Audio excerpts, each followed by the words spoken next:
본 방송에서 제공하는 부동산 정보는 투자 판단에 대한 참고 자료입니다. 방송에서 제공하는 부동산 물건의 가치, 가격 상승 및 가격 하락에 대해서는 방송사에서 보장하지 않습니다. 본 방송은 간접 광고가 포함되어 있으며 방송에서 나오는 부동산 정보는 출연자와 경제적 이해관계가 있을 수 있습니다. 투자에 유의하시길 바랍니다. 본 방송의 제작진 및 출연진은 방송통신심의위원회 규정을 준수합니다.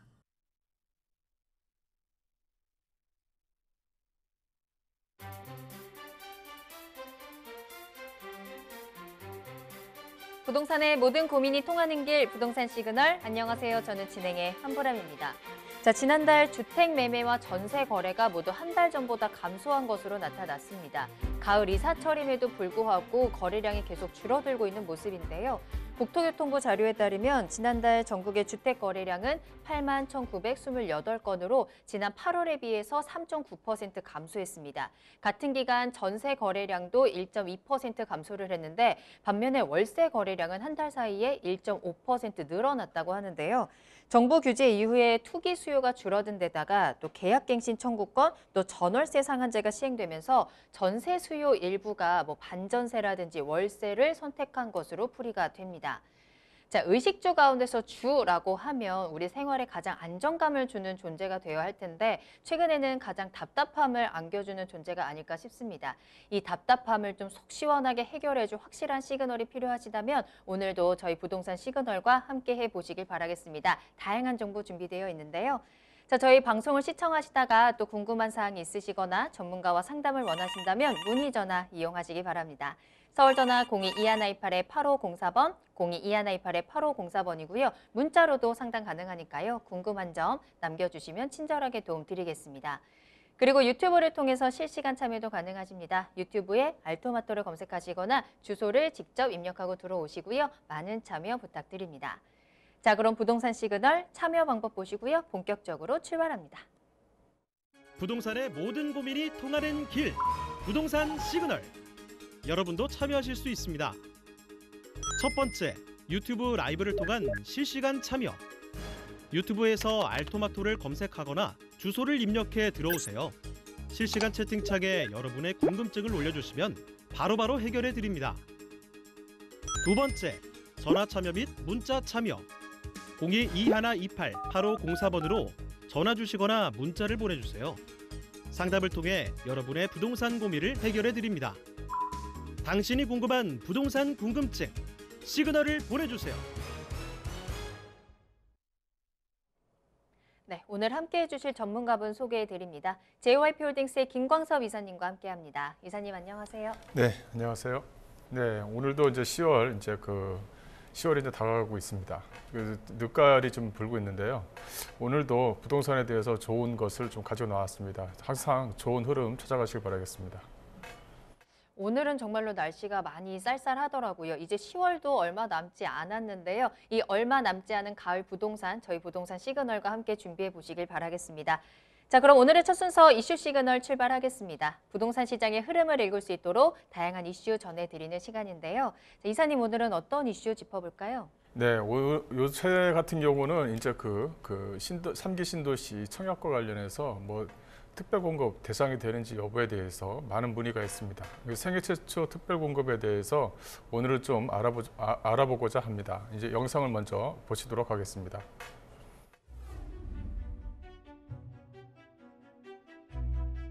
코로나19로 인해 결혼식을 연기하거나 취소하는 예비 신혼부부들 많으실 텐데요.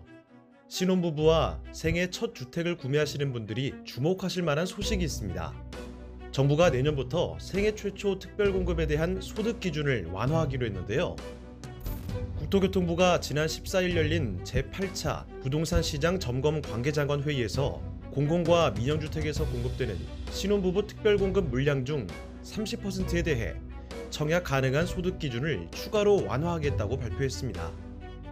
특별공급이란 신혼부부, 다자녀 가구, 국가유공자 등 정책적 배려가 필요한 사회계층의 주택 마련을 지원하기 위해 일반 공급과의 청약 경쟁 없이 별도로 분양받을 수 있도록 하는 제도인데요. 민영주택 특별공급의 경우 소득 기준은 현재 도시근로자 월평균 소득의 120% 이하에서 140%로, 맞벌이 부부는 130%에서 160%로 확대됩니다. 따라서 그동안 소득 제한에 걸려 청약을 할 수 없었던 맞벌이 부부 등에게 혜택이 돌아갈 전망입니다. 홍남기 경제부총리는 이날 실수요 계층이 내 집 마련 기회를 더 가질 수 있도록 특별공급 소득 기준 추가 완화를 추진하겠다고 말했습니다. 오늘은 부동산 시그널과 함께 생애 최초 특별공급 제도에 대해 상세히 살펴보겠습니다. 네, 오늘은 이제 민간 분양에 대한 그 생애 최초 특별 공급에 대해서 좀 알아보도록 하겠습니다. 이제 특별 공급이 왜 중요해졌냐면은 이제 3기 신도시의 이제 그 청약이 이제 점차적으로 이제 이루어지고 있습니다. 약 한 3만 원을 사전 청약하겠다라는 내용에서 뭐 6만 원까지 지금 발표를 하겠다라는 내용이 포함되어져 있습니다. 그 안에는 뭐 다자녀라든가 또 노부부라든가 또 신혼부부 또 이런 것들이 많이 있는데요. 오늘 가져온 내용은 민간 부분 또 여기서 뭐 생애 최초에 대한 특별 공급이 되는지 여부에 대해서 한번 알아보도록 하겠습니다. 일단 가장 중요한 부분은 부동산 이제 7월 10일 날 이제 대책이 나왔고 또 거기에 대한 보완책으로 이제 9월 29일 날이죠. 국토교통부에서 이제 발표를 했습니다. 그래서 구체적인 사안들이 나오고 있는데 사실은 이제 그 한국감정원 그 청약 홈페이지를 보게 되면 요게 해당 사항이 되는지 안 되는지를 일괄적으로 좀 알 수 있는 내용은 있습니다. 하지만은 지금 현재 기준, 그 소득 기준이라든가 내가 세계 최초 또 다세대 세대 구성원의 어떤 그 주택이 없는지 여부 이런 것들을 좀 판단할 수 있는 여지는 있거든요. 하지만 구체적으로 전반적인 내용을 좀 알아보시면 좀 더 도움이 되지 않을까 싶습니다. 내용을 좀 먼저 보시게 되면요. 민간 분양 생애 최초 특별 공급을 보게 되면 7월 11일 날 주택시장 안정 이 보완 대책에 대한 후속 조치로 이제 나왔습니다. 근데 7월 12일 날 이제 그 주택시장 안정화 방안을 발표했었을 때 여러 가지 대책이 좀 쏟아지다 보니까 이 생애 최초 특별 공급 요 내용에 대해서는 잘 모르시는 분들이 있으실 것 같아요. 또 현재 좀 무주택으로 현재 거주하시는 분 아니면 아파트를 구입하고자 하는 어떤 꿈에 가지신 분들은 한번 좀 유심히 좀 보실 필요가 있다. 이렇게 좀 보시면 될 것 같은데요. 이 내용을 보게 되면 구체적으로는 생애 최초 특별 공급을 좀 확대를 시켰습니다. 이제 그 국민주택이라고 하죠. 이 공공분양에서 시작되는 국민주택뿐만 아니라 이 민간에서 분양되는 민간주택에서도 이 생애 최초 특별 공급을 확대를 했다라는 것이 가장 좀 중요한 부분이고 그 안에 또 소득 기준 완화입니다. 소위 말하면 이제 3인 기준으로 해서 뭐 100% 이하 이렇게 좀 기준이 되다 보니까 어떻게 보면은 그 들어갈 수 있음에도 불구하고 못 들어가는 그런 어떤 기준이 됐었는데 이걸 이제 130%까지 확대 적용하면서 기존에 예를 들어서 100% 정도면은 한 100%에서 130% 올랐다고 한다면은 그 전에보다는 한 2배 이상 이게 좀 증가를 한 부분이거든요. 그래서 이런 부분도 좀 아셔야 될 부분이 있고요. 또 이제 그 29일 날에 이런 어떤 규칙이라든가 이 특별 공급에 대한 시행책을 마련했고 또 구체적으로 9월 29일 날 이 공공분양인 민간 분양 이 세계 최초 특별 공급에 대한 모든 단지에 대해서 적용하겠다라는 내용까지 이제 발표를 이제 끝난 상태입니다. 또 하나 좀 또 이제 그 내용을 좀 구체적으로 보시게 되면요.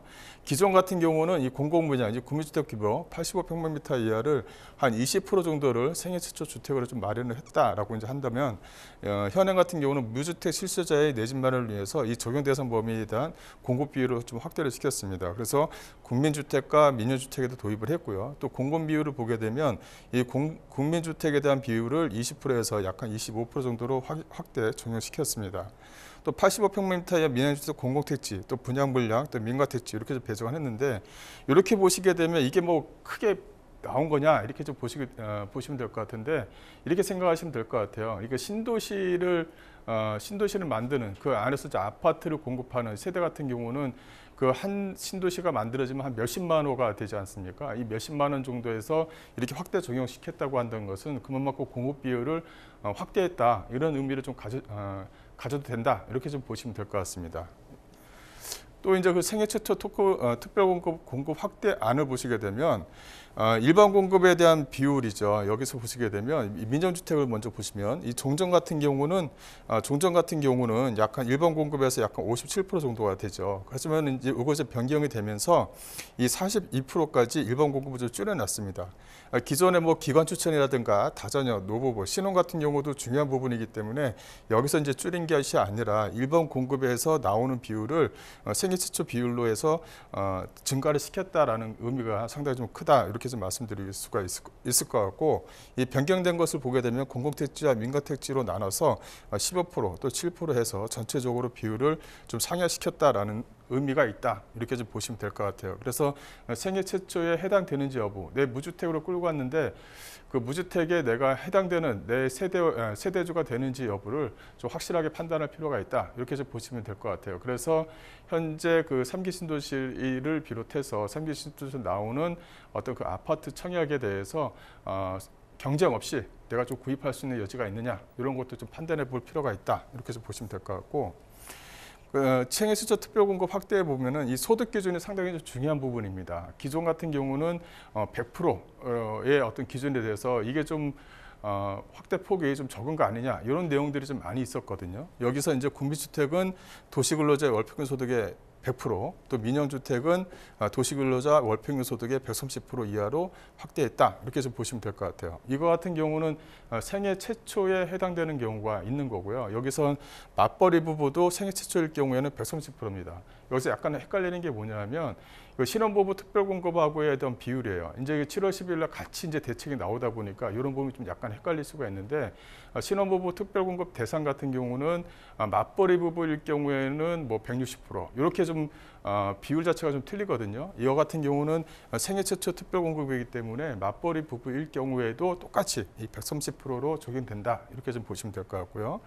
내용을 한번 보시게 되면 도시근로자의 월평균 소득의 130%입니다. 그러니까 2인 가구 기준에 569만 원, 3인 가족 기준에 731만 원 이렇게 되는데, 그 4인 가족은 약간 809만 원 정도 됩니다. 그러니까 19년도 기준으로 해서 적용된다 이렇게 좀 보시면 될 것 같고요. 이것은 이제 그 적용 시기가 9월 25일 날 이후부터입니다. 즉 주택 공급에 관한 시행 규칙이 이제 변경됨으로써 9월 29일 날 이후에 이제 적용이 된다. 이제 이렇게 좀 보시면 될 것 같아요.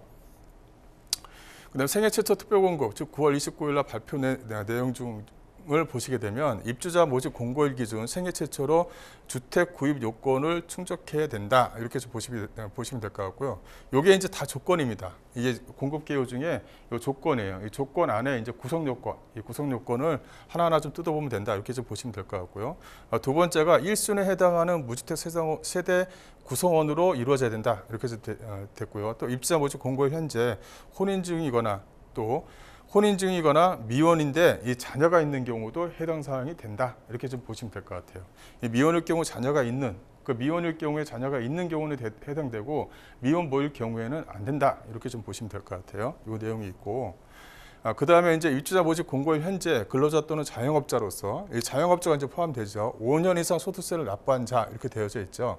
이 5년 이상이라는 것은 계속적으로 5년이 필요는 없고, 이제 5년, 그러니까 연 또 이제 중간에 끊어서 또 그 다음 해에 이렇게 돼서 전체적으로 5년 이상 이제 소득세를 납부한 자 이렇게 좀 되어져 있고, 뭐 아르바이트를 해서 뭐 올해 같은 경우는 소득세를 냈다 이렇게 하게 되면 그 해에는 또 포함이 되는 겁니다. 이런 부분이 있고요.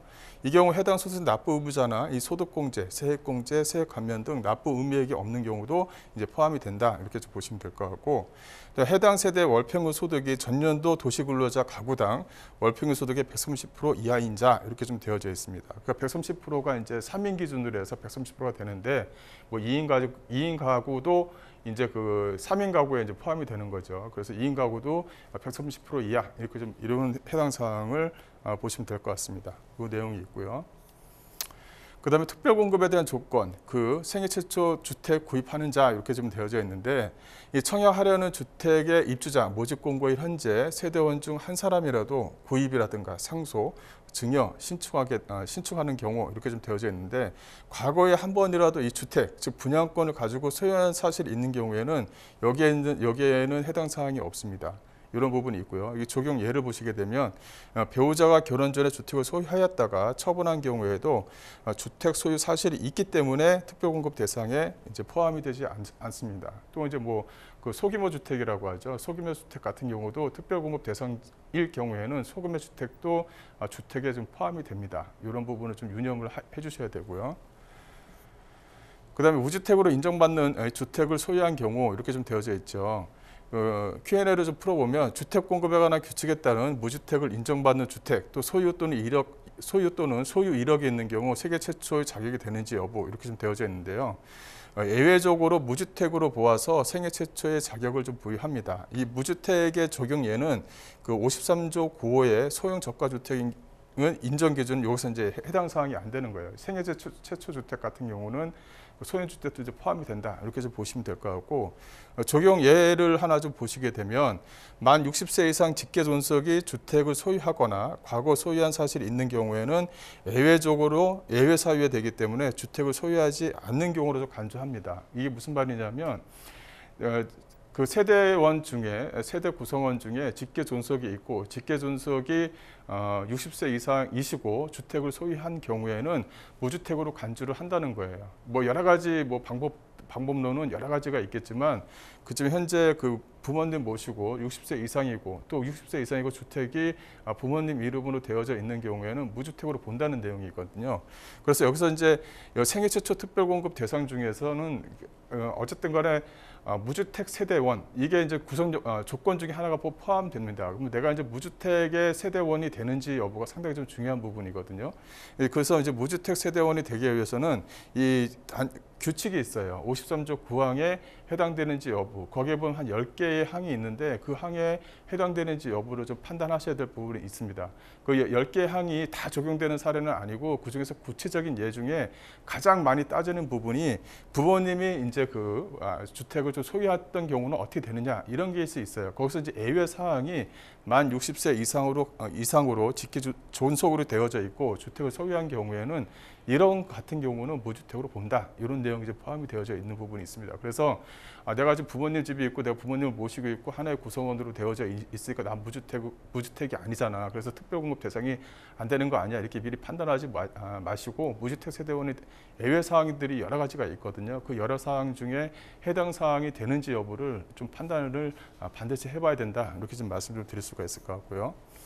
28조 1항에 대한 1순위 요건, 이제 1순위 요건이 좀 들어가 있습니다. 여기 해당 사항에 좀 중요한 부분이 뭐냐면 1순위 통장에 저축액 선납금 600만 원 이상인 자에 충족해야 하는지 여부 이렇게 좀 되어져 있거든요.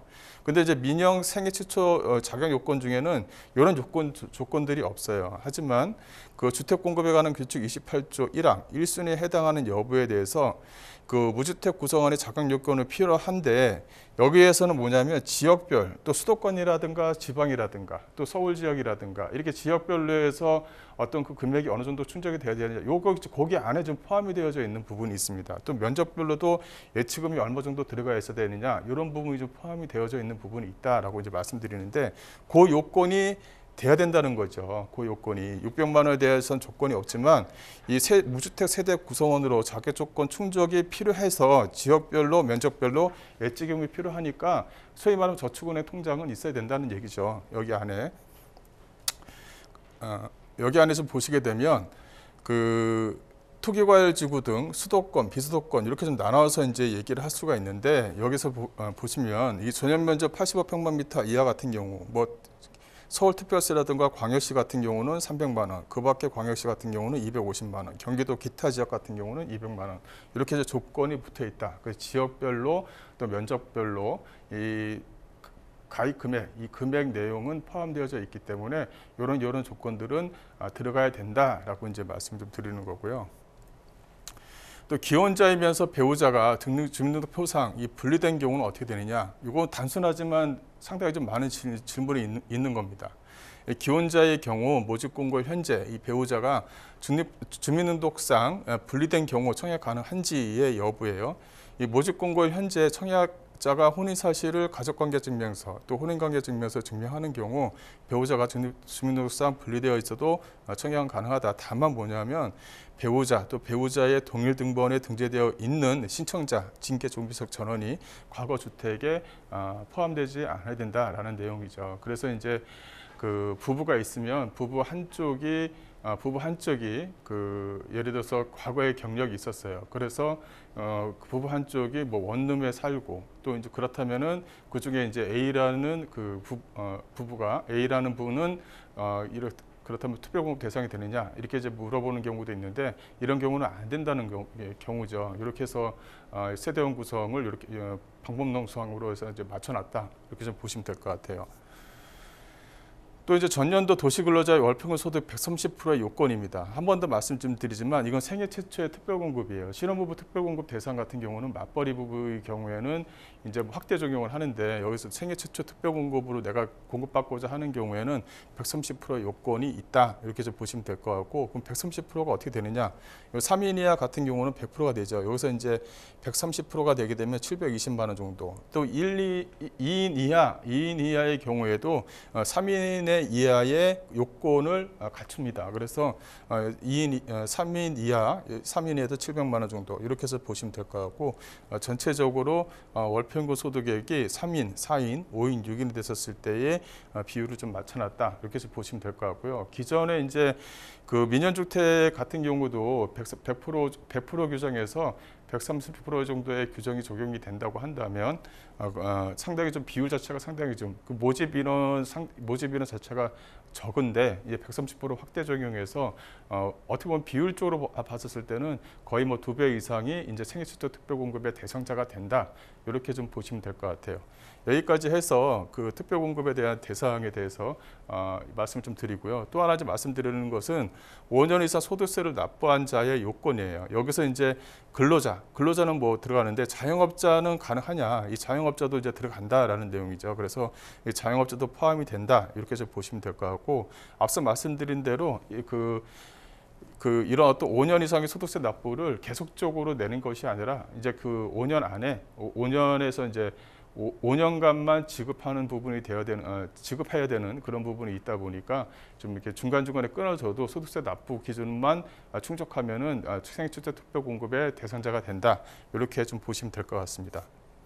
네, 이렇게 해서 좀 정리를 해드리고요. 이렇게 제가 생애 최초 특별공급, 뭐 신혼부부에 대한 특별공급 이렇게 해서 계속적으로 말씀을 드리는 이유는 앞으로 이제 3기 신도시 내에 이제 공급되는 아파트에 대한 공급 물량을 유심히 좀 봐야 된다는 것입니다. 가장 중요한 부분은 그 신도시에 신도시 안에 들어가는 그 아파트 같은 경우는 분양가 상한제 적용을 받죠. 어쨌든 간에 주변 시세보다는 저렴하게 분양을 한다는 것이고 저렴하게 분양한다는 것은 당첨이 되고 끌고 하기만 하면 어쨌든 간에 부의 충족이 된다는 것입니다. 그래서 현재 지금 무주택이신 분은 급하게 서두르실 필요 없이 언제든지 3기 신도시의 청약을 내가 좀 대상자가 되는지 아니면 신혼부부 특별공급 대상자가 되는지 아니면 다자녀에 대한 다자녀에 대한 특별공급 대상자가 되는지 여부를 좀 판단하실 필요가 있고 미리 준비해 두실 필요가 있다. 이렇게 좀 말씀 좀 드릴 수가 있을 것 같습니다. 오늘은 여기까지 정리를 좀 해드리겠습니다.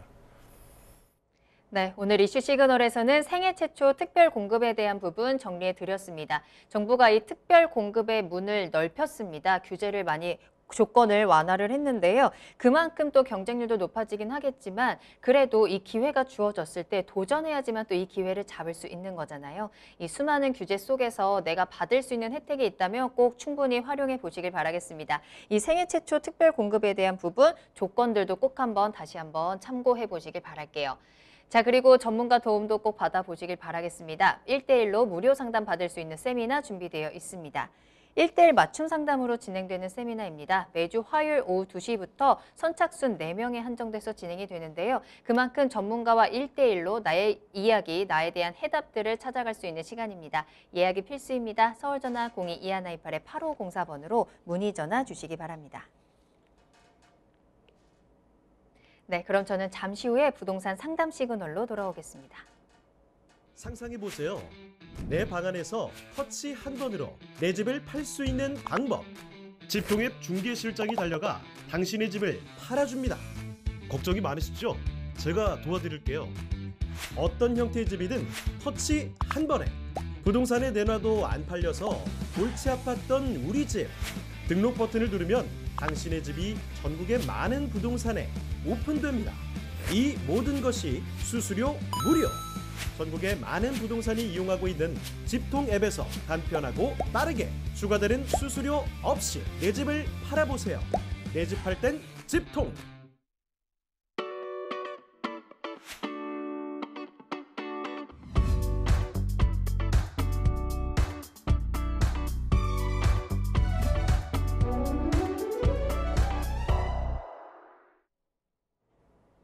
여러분들의 부동산 궁금증을 해결해드리는 부동산 상담 시그널입니다. 부동산 시그널만의 다양한 분석을 이용해서 확실한 시그널 보내드립니다. 계속해서 김광섭 이사님과 함께하고 있습니다. 문자로 보내주신 사연들 확인해 볼게요. 자, 먼저 끝번호 8821번으로 보내주신 사연입니다. 시흥 장현동의 주상복합 아파트를 2010년도에 1억 2천만 원에 구입을 해서 반전세를 놓고 있습니다. 가격이 안 올라서요. 매도를 하려고 하는데요. 전망 부탁드립니다. 라는 문자 보내주셨습니다. 10년 정도 보유한 주택입니다. 생각만큼 이제 가격이 오르지 않다 보니까 계속 더 기다려야 되는지 좀 고민이 되시는 것 같아요. 전망 체크해 봐야 되겠네요. 자, 이사님 어떻게 하면 좋을까요? 네, 한 10년 정도 보유를 하셨으면 좀 오랫동안 보유를 하셨는데요. 그래도 좀 더 가족은 가야 된다. 이렇게 좀 말씀 좀 드릴게요. 일단은 그 1억 2천만 원에 구입을 해서 가지고 있는 이 아파트가 이 평형대가 좀 중요한 부분이 있죠. 한 30평대 정도의 1억 2천대를 2010년도에 구입하셨으면 좀 더 지켜볼 필요는 있다. 이렇게 좀 간단하게 좀 정리를 해드리고, 매도 시기 자체는 한 2024년에서 2026년 정도를 매도 시기로 좀 잡으시는 게 어떤가.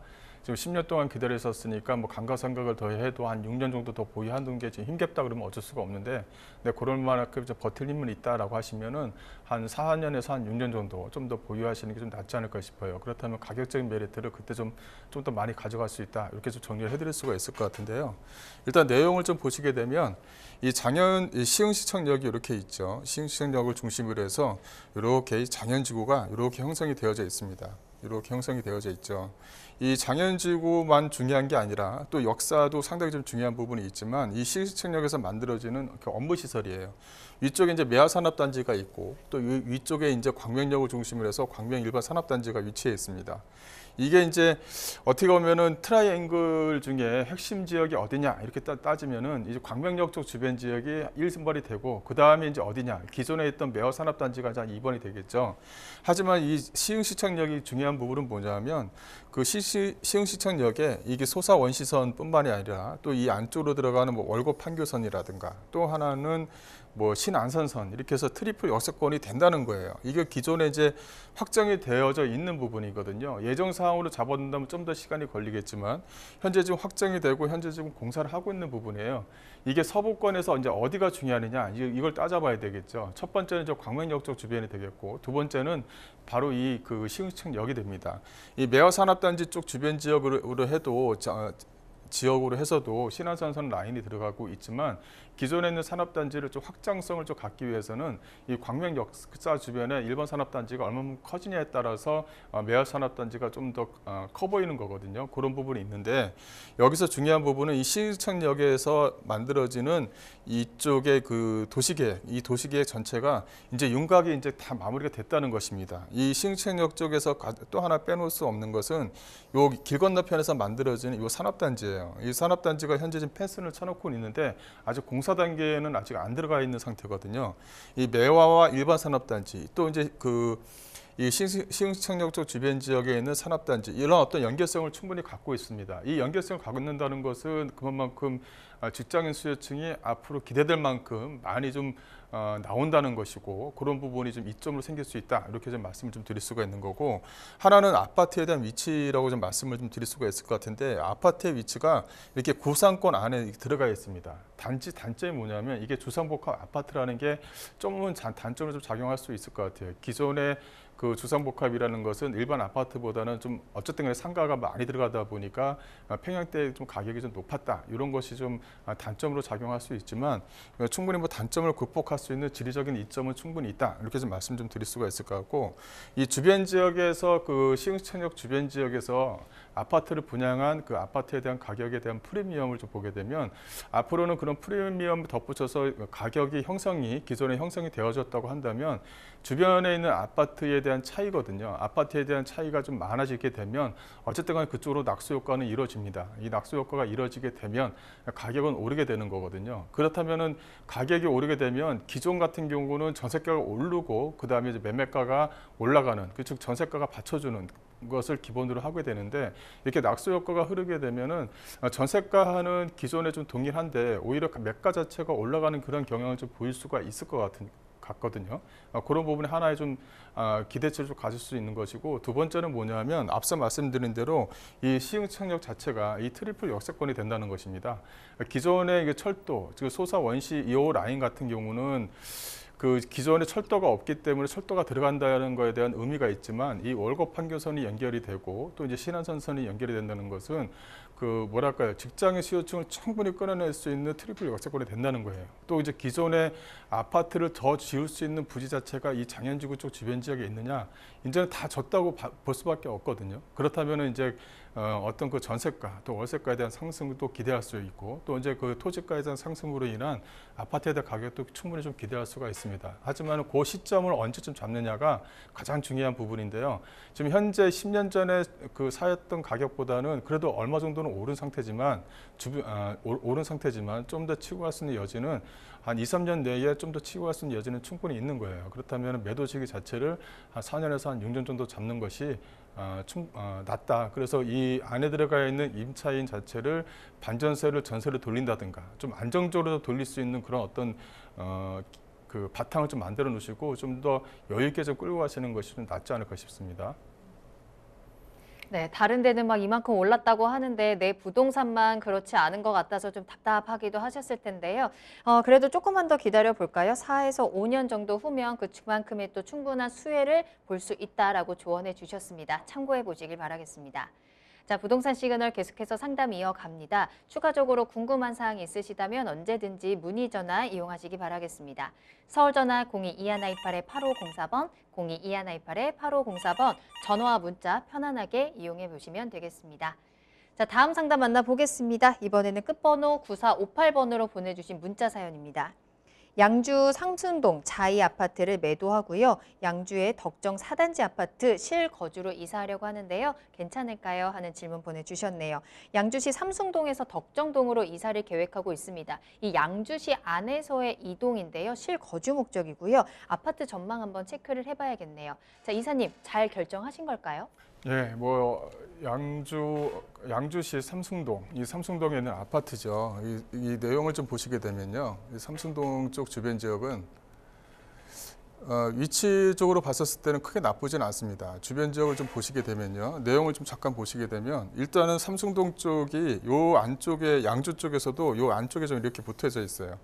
여기서 양주 쪽에서 가장 가격을 좀 올라갈 수 있는 것들은 어디냐라고 이제 누구나 물어보게 되면 이제 뭐 예전에는 옥정 지역 이렇게 해서 먼저 1순위를 꼽고 그 다음에 고읍 쪽 이렇게 이제 2순위를 꼽았는데, 지금 같은 경우는 양주 옥정을 기준으로 해서 덕정역 쪽 주변 지역, 즉 이쪽 주변 지역과 또 고읍 쪽 주변 지역 이렇게 좀 꼽을 수가 있을 것 같거든요. 주변 지역을 좀 보시게 되면 위쪽에 이제 그 옥정지구예요. 옥정지구가 위치했고 위쪽에 이제 고읍지구가 위치했고요. 이쪽으로 올라가게 되면 여기가 이제 덕정역 라인입니다. 여기가 이제 그 산업단지들이 이제 위치해 있는 곳이죠. 그래서 이제 지금 현재 시점에서는 이 양주 쪽 주변 지역, 양주자의 아파트 쪽 주변 지역에서 이 덕정으로 올라가서 덕정에 있는 뭐 몇 단지 아파트를 구입하는 것이 어떠냐 이렇게 물어보면 저는 사실은 좀 찬성입니다. 지금 현재 그 실거주를 해서 그 현재 거주를 하고 계시고 이것을 그쪽으로 옮겨서 좀 더 그 거주를 하시고 또 매도식을 잡는다는 거에 대해서는 저는 찬성 의견이에요. 왜냐하면 덕정역 쪽 주변 지역은 상당히 좀 강한 그 호재거리가 있죠. 이 덕정역을 중심으로 해서 뭐 GTX C라인이라든가 또 주변 지역의 그 산업단지와 같이 연계되는 부분, 또 이제 기존의 그 산업단지와 연계돼서 계획도로로 만들어진 지구 단위 계획으로 만들어져 있는 그쪽에서 아파트를 구입하게 되면 현재 좀 토지 가격 자체가 좀 많이 높아졌기 때문에 거기서 나온 분양가 자체가 좀 높아질 수가 있는 거예요. 그렇다면 기존에 있는 주공 아파트, 그 좀 아직 안 오르고 있는 주공 아파트 그런 것들을 좀 구입하기에는 상당히 좀 용이한 부분이 있거든요. 아직 가격 자체가 큰 메리트가 있기 때문에. 두 번째는 뭐냐면 이렇게 이제 옥정과 그 덕정역 쪽 주변 지역의 사이에 껴 있는 이런 어떤 아파트들은 어떤 그 호재거리로 인해서 가격 상승에 대한 모멘텀을 꾸준하게 좀 가지고 있는 겁니다. 소위 말하면 상당히 큰 호재죠. 교통에 대한 호재, 그 중에서도 GTX 라인에 대한 호재. 무슨 말이냐면 덕정역에서 이제 삼성역까지는 기존에 뭐 1시간 반 걸렸던 것을 30분 이내로 단축시킨다. 이게 상당히 큰 호재예요. 그만큼 많은 인력들이 좀 모일 수 있다. 또 이렇게 좀 말씀드릴 수가 있는 부분이고, 두 번째는 뭐냐면 위쪽에서 만들어지는 제2외곽순환도로의 라인입니다. 이런 것들이 이제 2022년에서 23년 정도면 이제 연계되는 부분인데요. 연계가 되게 되면 그쪽 안에서 또 산업단지들이 많이 이루어지거든요. 어쨌든 간에 양주 쪽 주변 지역 같은 경우는 산업단지가 얼마만큼 다 잘 만들어지느냐가 상당히 좀 중요한 부분입니다. 기존의 양주 쪽 주변 지역은 산업단지들이 좀 약간 분산되는 듯한 그런 어떤 느낌들이 있었는데 이 외곽순환도로가 만들어지면 그쪽 주변 지역에서 중심이 되는 산업단지들, 즉 물류창고들이 많이 만들어지면서 많은 인력들이 또 투입이 되고 또 직장인 수요층들이 만들어지는 부분이 있거든요. 그런 부분에 대해서 보게 되면 중장기적으로 좀 구입하셔서 좀 기다리시는 것도 나쁘지 않다. 이렇게 정리를 좀 해드리겠습니다. 네, 이사 계획에 찬성 의견 드렸습니다. 이사 준비 찬찬히 잘 해보시면 될 것 같네요. 자, 다음 상담 바로 만나볼까요? 이번에는 끝번호 3655번으로 만나봅니다. 일산 백마 5단지나 화정역 인근의 소형 아파트 중에 어디가 나을까요? 실투자금은 5천에서 8천만 원 정도고요. 갭투자입니다. 추천 부탁드립니다 하셨습니다. 투자 목적이죠. 갭투자로 소형 아파트 매수 계획을 세우고 계십니다. 마두동의 백마 5단지 그리고 화정동 어디로 가는 게 좋을까요? 예, 제가 만약에 그 시청자 입장이라면 저는 화정동 쪽으로 좀 갈 것 같아요. 백마 쪽에 있는 그 아파트도 나쁘진 않은데 내가 6, 7천 가지고 갭투자 형태로 해서 뭐 가져간다 뭐 이렇게 가게 되면은 어디 쪽이 나을까 이렇게 비교를 한다 그러면은 오히려 좀 화정동 쪽 주변 일대가 좀 낫지 않을까 이렇게 좀 개인적으로 좀 판단을 해보는데요. 그 내용을 좀 말씀드리자면 이쪽에 이제 백마 쪽에 이제 5단지가 이렇게 위치해 있죠. 여기서 중심은 이제 그 중앙선이에요. 이게 백선역과 가까이 붙어 있다라고 한다면은 백선역과도 연결되는 부분이 있어서 이 백선역 쪽의 GTX 라인이라든가 앞으로 이제 위쪽에 그 뭐랄까 킨텍스역 쪽 주변 지역에 뭐 컬처랜드라든가 여러 가지 호재거리가 있기 때문에 뭐 나쁘진 않은데 이게 좀 백마역과 연결되는 부분이 있거든요. 이런 부분이 좀 약간의 그 단점으로 좀 작용하지 않을까 싶고 또 하나는 이 화정역 쪽 주변이에요. 이 화정역 보시게 되면 화정역과 이렇게 원당역이 위치해 있죠. 또 바로 밑에는 이제 능곡이라든가 이 원당역과도 이렇게 연결이 되어져 있는 부분이 있습니다. 또 하나는 뭐냐면 이쪽이에요. 이쪽에 이제 그 원당역과 연결되는 그 세전역과 연결되는 이제 고양선 라인이 이제 연결이 되는 부분이죠. 연결이 되고 또 하나는 원당역 쪽 주변 지역으로 해서 또 하나의 그 신도시가 좀 만들어지는 부분이 있거든요. 그렇다면 어쨌든 간에 그 신도시가 만들어진다는 것은 도로와 교통 이런 것들, 지하철 아니면 뭐 BRT 노선이라든가 여러 가지 그 노선 자체가 이쪽으로 좀 확장성을 갖는다는 것입니다. 또 이제 집중적으로 개발을 한다는 뜻이고요. 그렇다면 간접적으로 수요를 느끼는 것은 어디냐? 오히려 뭐냐면은 그 백마 마을 쪽, 즉 경인중앙선 라인에 붙어 있는 것보다는 화정역이라든가 원당역 쪽 주변 지역의 아파트 가격을 좀 더 치고 올라갈 수 있는 여지는 있다. 이렇게 좀 보면 될 것 같고 두 번째는 뭐냐면 여기가 이제 기존의 이제 그 아파트 즉 상권, 그다음에 학군 이런 것들이 이 안쪽에 다 몰려져 있는 거예요. 그래서 이 대곡역에서 연결되는 부분, 대곡역에서 연결되면 그 수혜 지역은 물론 그쪽 주변 지역 일대겠지만 또 거기서 간접적으로 효과를 볼 수 있는 부분은 기존에 만들어졌던 지역의 어떤 그 아파트에 대한 가격, 또 상권에 대한 확대 이런 것을 기대해 볼 수가 있는 여지가 있는 거거든요. 그렇다면 기대치는 오히려 백마마을 쪽보다는 화정역이라든가 원당역 쪽 주변 지역이 좀 더 호재거리가 있다. 그래서 이런 것을 좀 잘 투자하시면 되는데 조건이 몇 개가 붙죠. 전세가가 안정적이어야 되고 주변에 학군이 잘 붙어 있어야 되고 그 다음에 상권이 좀 잘 되어져 있는 부분 이런 것들은 이제 가격대가 좀 주변 지역보다는 비싸거든요. 그래도 비싸더라도 그런 쪽에 좀 그런 쪽에다가 좀 투자를 해놓으시는 게 조금 더 안정적입니다. 그러니까 소액으로 투자하셔서 접근하셨을 때는 가격적인 메리트를 나중에 얼마만큼 가느냐에 대한 어떤 모험을 가져가실 필요는 없다. 그래서 오히려 안정적으로 잘 끌고 갈 수 있는 지역에 있는 아파트 물건을 좀 구입하시는 게 낫다. 이렇게 좀 정리를 좀 해드리겠습니다. 네, 화정동을 추천해 드렸고요. 또 어떤 아파트를 골라야 되는지 팁도 전해주셨으니까요. 꼭 참고해 보시길 바라겠습니다. 자, 이렇게 오늘 김광섭 이사님과 함께 여러분들의 부동산 궁금증 다양하게 해결 도와드렸습니다. 이렇게 방송을 통해서 만나는 것도 물론 좋지만요. 또 직접 이야기를 나눠보면 조금 더 내 부동산에 대한 확실한 길을 찾을 수 있을 텐데요. 세미나도 꼭 참석해 보시길 바라겠습니다. 1대1 맞춤 상담으로 진행해 드립니다. 매주 화요일 오후 2시에는 여러분들과 1대1로 딱 이야기 나누면서 나에게 딱 맞는 해결책 찾아갈 수 있는데요. 선착순 4명에 한정돼서 진행이 됩니다. 예약이 필수라는 점 서울 전화 02-2128-8504번으로 문의 전화 주시기 바랍니다. 네, 부동산 시그널 계속해서 김광섭 이사님과 함께하고 있습니다. 이번에는 투자 정보 알아보는 시간입니다. 자, 먼저 첫 번째로 만나볼 부동산은요. 경기도 평택시 평택동으로 가보도록 하겠습니다. 통건물 기다리고 있고요. 기본 정보부터 알아볼게요. 네, 그 경기도 평택시 평택동에 있는 통건물입니다. 평택역에서 뭐 도보 2, 3분 거리에 위치해 있다. 이렇게 정리를 말씀을 좀 드릴 수가 있을 것 같고요. 평택동에 있는 물건은 가격대가 뭐 10억대 물건과 10억 미만의 물건 이 두 가지를 좀 가지고 나왔습니다. 일단 내용을 좀 보시게 되면 이 평택역에서 도보 약 한 3분 거리에 위치해 있는데요. 이렇게 물건 현장 옥상에서 보게 되면 바로 앞에 이제 평택역이 보일 정도로 이 평택역과 가까이 위치해 있다. 이렇게 좀 보시면 될 것 같아요. 대지 면적은 약 한 267평방미터입니다. 약 한 80평이 넘는다. 이렇게 좀 보시면 될 것 같고요. 지상 1층에 5층으로 좀 구성되어져 있고 안에 이제 엘리베이터가 들어가 있습니다. 소위 말하면 이제 상가주택이다라는 표현을 좀 해도 되는데요. 1층에 좀 상가가 들어가 있습니다. 그 외국 택배 회사가 좀 들어가 있는 상태고요. 원룸과 1.5룸, 투룸과 3룸으로 구성이 되어져 있다. 이렇게 좀 보시면 될 것 같습니다. B형 같은 경우는요. 이 B형 같은 경우는 대지 면적이 좀 약간 작습니다. 그래서 대지 면적이 113평방미터인데 1층과 4층으로 좀 구성이 되어져 있고 5개의 룸으로 좀 구성이 되어져 있습니다. 가격대는 약 한 7억대이기 때문에 투자금 자체가 상당히 좀 저렴하게 투자할 수 있는 물건이다. 이렇게 좀 정리를 해드릴 수가 있을 것 같습니다. 자, 경기도 평택시 평택동에 위치한 통건물입니다. A형, B형 두 가지 구성으로 전해드리고 있습니다. 역세권에 위치한 통건물이라는 점이 특징일 건데요. 자, 이제 평택동에 한번 이 통건물이 위치한 곳에 입지 체크해 보면서요. 개발 호재 알려드리도록 하겠습니다. 네, 입지는 뭐 평택역에는 뭐 다양한 호재거리들이 상당히 좀 많이 있죠. 위치를 좀 보시게 되면 바로 그 지제역과 평택역 요 라인에 위치했는데 이 평택역에서 도보 약 한 3분 거리에 위치했다. 이렇게 좀 정리해 드릴 수가 있을 것 같고 이 지제역 쪽 주변 지역은 뭐 삼성 산업단지를 빼놓을 수가 없죠. 바로 이쪽에 이제 고덕국제 신도시가 위치해 있고요.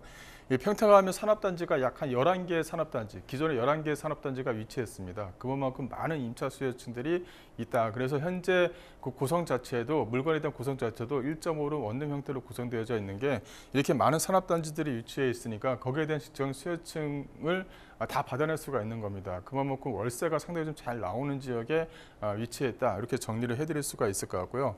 주변 지역 같은 경우는 뭐 일반 산업단지라든가 뭐 7개 산업단지, 그 다음에 송탄 산업단지, 또 평택역 쪽 주변 지역에 뭐 그 큰 그 이마트에 대한 물류 창고들이 위치해 있기 때문에 많은 그 임차 수요층들이 있다. 이렇게 해서 정리를 해드릴 수가 있을 것 같고요.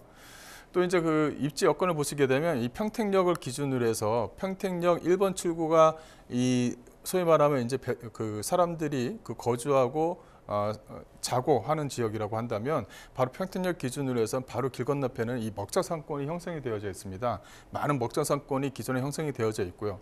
주변 지역에는 뭐 초등학교, 군문 초등학교뿐만 아니라 바로 옆에 또 초등학교가 위치했을 정도로 평택 초등학교가 위치했을 정도로 이 초등학교가 상당히 좀 잘 되어져 있는 지역에 위치했다. 이렇게 좀 정리를 해드릴 수가 있을 것 같고요. 이제 그 평택 같은 경우는 그 인구입니다. 인구가 이제 계속적으로 증가하는 지역이 수도권의 어느 지역이냐 보게 되면 1순위로 꼽는 것이 바로 이 평택 쪽 지역이다. 이렇게 좀 말씀을 좀 드릴 수가 있을 것 같은데요. 이 삼성산업단지 하나만 들어와도 거기에 따르는 하청업체만 하더라도 약 한 200여 개가 하청업체가 몰릴 정도로 많은 하청업체들이 계속적으로 꾸준히 좀 몰리고 있는 지역입니다. 현재 같은 경우도 2019년도를 기준으로 하면은 약 한 50만 정도의 인구가 들어와 있는데 이게 이제 2023년에서 4년 정도가 되면 100만 정도의 인구가 몰릴 것이다. 그렇게 좀 예상을 하고 있고요. 그만큼 많은 아파트들이 현재 좀 지어졌고 다 이제 분양이 됐을 정도로 계속적으로 큰 규모를 좀 자랑한다라고 이제 보시면 될 것 같습니다. 또 이제 주변 지역의 좀 호재거리를 보시게 되면 빼놓을 수 없는 게 이 바로 이 삼성전자 이 반도체 캠퍼스죠. 이 고덕국제 신도시 전체적으로 좀 구성이 되어져 있는 지역이다. 현재 뭐 1공장은 가동 중이고 현재 좀 2공장이 현재 좀 만들어지고 있다고 하는데요. 그 수원을 좀 비교하시면 될 것 같아요. 수원을 먹여 살리는 것이 바로 이 삼성이라는 어떤 그 대기업이 들어와 있기 때문에 수원을 먹여 살린다 이런 어떤 말이 나올 정도인데요. 앞으로는 이 삼성 자체가 평택시의 어떤 전체적인 이 발전에 어떤 중추적인 역할을 한다. 이렇게 좀 정리를 해드릴 수가 있을 정도로 많은 기업체가 몰린다. 그래서 평택과 연결되는 산업벨트가 꾸준하게 좀 만들어진다라고 정리를 해드릴 수가 있을 것 같고요. 또 주변 지역의 호재거리는 또 하나 좀 보시게 되면 바로 이 브레인시티입니다. 이 브레인시티가 여러 가지 우여곡절 끝에 이제 만들어지는데 바로 이 성균관대 또 외국에 있는 대학을 만들어서 하나의 어떤 브레인시티를 좀 만들 예정인데요. 이 고용 유발 효과만 하더라도 약간 4만 3천 명 정도를 좀 예상을 할 수가 있고 이 생산 유발 효과만 하더라도 약간 8조 원이 될 정도로 어마어마한 산업단지가 또 하나 좀 만들어진다라고 정리해 드릴 수가 있을 것 같고요. 그만큼 지제역도 마찬가지입니다. 현재 SRT 노선이 이제 들어온다. 즉 SRT 수서와 연결되는 SRT 노선이 이 지제역으로 연결된다. 요거 하나만 호재를 가지고도 충분히 좀 집가 상승을 좀 가져갈 수 있다라고 정리를 해 드릴 수가 있을 것 같습니다. 그만큼 많은 개발 호재가 있는 것이 바로 이 평택역 쪽 주변 지역이다라고 정리해 드릴 수가 있을 것 같고요. 또 이제 그 건물 특징을 보게 되면 전체적으로 건물, 즉 그 10억대 건물과 바로 이제 10억 미만의 건물이 같이 좀 이렇게 붙어 있습니다. 그래서 같이 이제 하게 되면은 같은 어떤 상승에 대한 효과를 가져갈 수 있다라고 정리해 드릴 수가 있을 것 같고요. 그만큼 그 넓은 주차장뿐만 아니라 또 안에 엘리베이터, 또 직장인 수요층에 맞게끔 뭐 에어컨이라든가 세탁기, 냉장고, 싱크대, 소위 말하면 TV까지도 제공할 정도로 많은 것들이 지금 현재 좀 제공되고 있다라고 정리를 해드릴 수가 있을 것 같고요. 그 큰 물건 안에는 이렇게 3룸이 구성이 되어져 있습니다. 그래서 3룸에서 직접 거주하면서 물건 관리를 하신다면은 그만큼 좀 효과를 발휘할 수 있다라고 정리해드릴 수가 있을 것 같고요.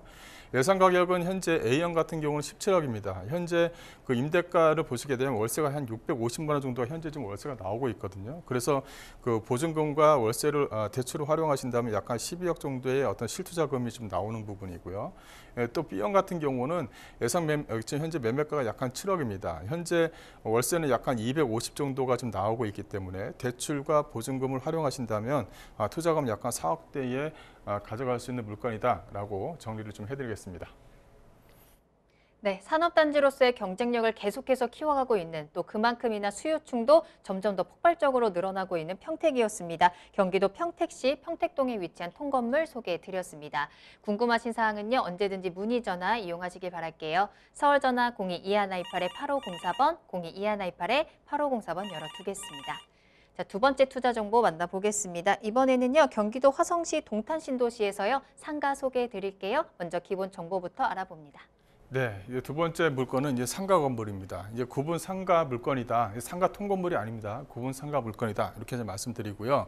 1호선 서동탕역에 인접해 있고요. 또 주변 지역이 그 6차선 대로변에 위치해 있고 현재 좀 약국으로 운영 중에 있습니다. 이 약국이 그 대기업의 어떤 프랜차이즈점으로 좀 들어와 있는 약국이기 때문에 월세 받는 게 상당히 좀 안정적입니다. 꾸준하게 매월 초 월세가 따박따박 나오고 있는 것이 가장 중요한 부분이거든요. 그만큼 약국으로 현재 지금 운영 중이다라고 말씀드릴 수가 있을 것 같고요. 현재 매매가는 약 한 10억 9천만 원 정도 예상할 수 있습니다. 이번에는 경기도 화성시 동탄신도시로 왔습니다. 상가 소개해드리고요. 현재 약국으로 운영 중이라는 점 다시 한번 체크해 보시길 바라겠습니다. 자, 그러면 이 상가에 대해서 입지부터 해서 조금 더 자세히 알아보도록 할게요. 네, 입지는 동탄을 보게 되면 1기와 2기로 좀 나눌 수가 있는데 1기에 위치해 있는 상가 물건이다. 이게 상당히 좀 괜찮은 게 뭐냐면 현재 상권이 잘 형성된 지역에 위치해 있다는 것입니다. 또 하나는 뭐냐면 약국이라는 어떤 타이틀이 있기 때문에 대로변에 위치했다는 것이에요. 또 이제 위층을 보시게 되면 위에 같은 경우는 소아과라든가 내과, 신경외과 등 치과, 다양한 어떤 병원 시설이 좀 들어와 있다는 것입니다. 그만큼 1층 대로변에 위치해 있고 또 대로변에 위치했으면서 상가 전체적으로 약국과 학원 또 이렇게 이제 운영되고 있는 플라자 상가의 1층 물건이다라는 것이 가장 중요한 부분이고요. 이 서동탄과 이 동탄역 이 사이에 위치해 있는 물건이다라고 말씀드릴 수가 있을 것 같고요. 주변 지역을 보시게 되면 이렇게 부채꼴 모양으로 되어져 있는데요. 총 한 1만여 세대의 아파트가 인접해 있습니다. 그래서 그 상권 같은 걸 보게 되면 여기가 이제 그 먹자 상권이 형성되어져 있는 상권입니다. 이렇게 좀 구성이 되어져 있는데 이 전체적으로 1기 신도시의 특징은 이 상권이 이렇게 블락으로 해서 조그맣게 좀 지정이 되어져 있다는 거예요. 그만큼 상권을 이용하는 고객들이 상당히 좀 많다는 것입니다. 주변 지역이 아파트 세대로 또 밀집되어져 있는 부분이 있기 때문에 부채꼴 모양의 즉 항아리 상권에 형성되어져 있는 상권이다. 이렇게 해서 정리를 해드릴 수가 있을 것 같고요. 또 주변 지역의 호재거리를 보게 되면 이 안쪽으로 보게 되면 이 트램 노선이에요. 이 트램 노선이 이제 확정이 됐죠. 그래서 일기 서동탄과 연결된 서동탄과 동탄을 연결되는 이 트램 노선이 이 물건지 주변 지역으로 좀 지나간다는 것입니다. 그래서 이 트램이 연결이 되면 그만큼 또 상권 자체를 크게 또 유지할 수 있는 부분이 있기 때문에 이 상권에서 나오는 월세 수입 자체가 상당히 좀 안정적으로 계속적으로 유지가 될 수 있다는 것이거든요. 그 임차라는 것은 언제든지 나갈 수가 있는 것입니다. 그렇다면 나갔을 때 빨리 들어올 수 있는 입지를 좀 갖고 있고 동선 자체를 가지고 있느냐가 가장 중요한데 이렇게 해서 트램이 연결되면 그만큼 안정적으로 월세 수익을 꾸준하게 좀 받아낼 수가 있는 것이 하나의 좀 특징으로 좀 작용할 수 있다. 이렇게 좀 정리를 해드릴 수가 있을 것 같습니다. 네, 대로변에 위치한 1층 상가입니다. 심지어 병원 건물에서는 이 약국이 필수잖아요. 약국으로 운영되고 있다는 점, 또 주변의 아파트의 풍부한 수요까지도 꼭 한번 체크해 보시길 바라겠습니다. 자, 그럼 이사님 이번에는 이 상가 건물 특징 한번 살펴볼까요? 네, 건물 특징을 말씀을 드리자면 이 대로변에 위치했다고 했죠. 이 대로변에 위치했다는 것이 상권에서는 가장 중요한 부분입니다. 그만큼 유동성과 어떤 집행력 이런 것을 가지고 있느냐가 가장 중요한데요. 또 하나의 단점으로 작용할 수 있는 게 6차선 대로변에 위치했으니까 도로가 이제 빨리빨리 지나가는 도로가 아니냐 이런 것이 이제 단점으로 작용할 수가 있거든요. 그렇지 않다는 것이죠. 또 하나는 앞쪽에 이제 아파트가 위치했다 보니까 이 횡단보도가 어디에 있느냐도 상당히 좀 중요한 것 같아요. 바로 무슨 물건지 바로 앞에 횡단보도가 위치했다는 거 상당히 중요하고요. 양쪽으로 횡단보도가 설치가 되어져 있기 때문에 이렇게 먹자 상권을 이용하는 아파트에 대한 수요층들이 이 횡단보도를 이용하기 때문에 그만큼 동선을 다 잡아낼 수 있다는 것입니다. 그만큼 집행력이 상당히 좀 우수하다. 이렇게 좀 정리를 해드릴 수가 있을 것 같고요. 주변에 이제 그 먹자 상권에 그 위치해 있고 유동 인구수도 상당히 좀 풍부하고요. 전체적으로 2층과 10층이 내과, 피부과, 소아과, 치과 등이 입점해 있고 또 프랜차이즈, 즉 대기업 프랜차이즈점 약국이기 때문에 개인이 운영하는 약국보다 상당히 좀 월세 받는 게 상당히 좀 안정적이라는 것이 상당히 좀 우수한 부분입니다. 그런 부분이 좀 장점으로 좀 작용할 수 있다라고 이제 정리를 해드릴 수가 있을 것 같고요. 이 예상 가격을 좀 말씀을 드리자면 예상 가격 자체는 10억 9천만 원입니다. 예상 임대가가 현재 보증금이 한 1억 7천만 원, 월세가 약 한 240만 원 정도가 되거든요. 그래서 대출 같은 경우도 상가이기 때문에 충분히 활용 가능합니다. 그래서 예상 임대가에 들어있는 보증금과 이 대출액을 활용하신다면 실투자금 자체가 4억대에 가능한 상당히 좀 안정적인 월세를 받을 수 있는 물건이다라고 정리해드리겠습니다. 네, 경기도 화성시 동탄 신도시에 위치한 상가까지 소개해드렸습니다. 오늘 이렇게 김광섭 이사님과 함께 다양한 정보 전해드렸는데요. 1대1로 맞춤 상담 받아볼 수 있는 세미나 소식도 다시 한번 전해드리겠습니다. 자, 1대1 맞춤 상담입니다. 내 부동산 어떻게 팔아요? 또 언제 사야 되나요? 그리고 세금은 어떻게 하면 좋을까요? 궁금한 점 정말 많으실 텐데요. 혼자 고민하지 마시고 전문가와 함께 해결해 보시길 바라겠습니다. 매주 화요일 오후 2시부터 선착순 4명에 한정돼서 진행이 됩니다. 예약이 필수이기 때문에 아래 나가는 전화번호로 문의 전화 주시기 바랍니다. 네, 오늘 다양한 도움 말씀 주신 김광섭 이사님과는 여기서 먼저 인사드리겠습니다. 이사님 오늘 감사합니다. 자, 현 정부가 총 23번의 부동산 대책을 내놨는데 아직까지도 뚜렷하게 이렇다 할 변화는 나타나지 않고 있습니다. 그런데 이낙연 더불어민주당 대표가 부동산 대책의 변화를 시사했는데요. 공급 확대를 주문하는 한편 또 1주택자에 대한 세금 감면도 추진하겠다고 밝혔습니다. 앞으로 부동산 대책이 또 어떻게 변하게 될지 좀 주목을 해봐야 되는 부분인 것 같은데 계속해서 궁금한 사항들은 언제든지 부동산 시그널과 함께 하시길 바라겠습니다. 저희 방송은 여기서 그만두지만 계속해서 방송이 끝난 이후에도 상담 접수는 받고 있습니다. 여러분들의 부동산 궁금증 시그널 계속해서 보내주시면 되는데요. 서울전화 022128-8504번, 022128-8504번이고요. 전화와 문자 모두 가능합니다. 그리고 유튜브를 통해서 실시간 참여도 가능하십니다. 유튜브에 알토마토를 검색하시거나 주소 직접 입력하고 들어오시면 되겠고요. 또 알토마토 홈페이지 들어가시면 저희 프로그램 무료로 다시 보기 이용하시면서 여러분들의 다양한 시청 소감도 남겨주시길 바랍니다. 자, 그럼 저는 다음 이 시간에 더욱더 알찬 정보 가지고 돌아오겠습니다. 시청해주신 여러분 고맙습니다.